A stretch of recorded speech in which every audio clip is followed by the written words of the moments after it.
Honey Sita ఒక్కరితే ఇంట్లో ఉంది, phone కూడా దాని దగ్గరే ఉంది. ఇప్పుడు ఏం చేస్తుందో ఏంటో.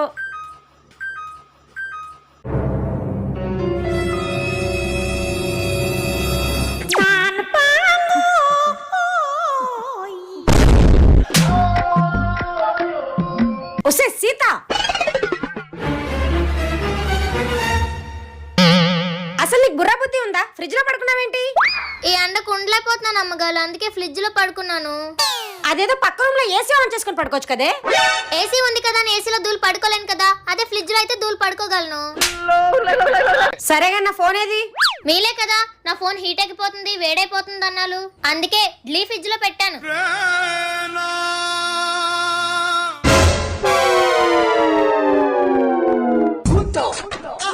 నీ తెలివితేటలు తీసుకెళ్లి పాచి పని పప్పులు అయ్యా ఎలా